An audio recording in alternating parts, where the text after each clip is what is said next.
સૌથી પહેલા વાત કેશોદના ઘેડ પંથકમાં જળબંબાકાર પંચાળા ગામમાં પાણી ફરી વળ્યા છે। પંચાળા ગામના આકાશી દ્રશ્યો સામે આવ્યા।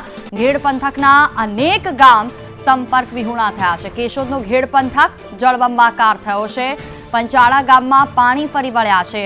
હજારો વીઘા જમીનોમાં પાણી ફરી વળ્યા। અનેક ગામ સંપર્ક વિહોણા થયા છે। પંચાળા ગામમાં જળ આફત બનીને આવી। કેટલાય ગામોનો સંપર્ક ખોરવાયો છે।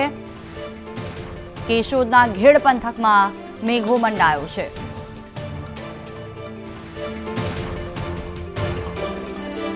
વધુ માહિતી સાથે સંવાદદાતા કેતન ઓઝા ફોન લાઈન પર જોડાશે અમારી સાથે। જી કેતન, કેટલાય ગામોનો સંપર્ક ખોરવાયો છે જૂનાગઢમાં, જ્યાં જુઓ ત્યાં પાણી જ પાણી।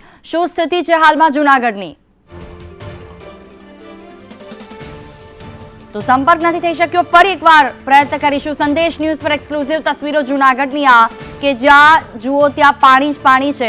બજાર લઈ લો, ખેતર લઈ લો, વાડી વિસ્તાર હોય કે પછી ડેમ, તમામ જગ્યાઓ પર નવા નીરની આવક થતા ચારે તરફ પાણી જ પાણી। કામ વગર લોકોને ઘરની બહાર ન નીકળવા માટે પણ કહેવામાં આવ્યું છે। કેતન ઓઝા ફરી એકવાર અમારી સાથે જોડાયા છે ફોન લાઈન પર। જી કેતન, જૂનાગઢમાં શું સ્થિતિ છે? જે દ્રશ્યો સામે આવ્યા, માત્ર પાણી જ પાણી દેખાઈ રહ્યું છે।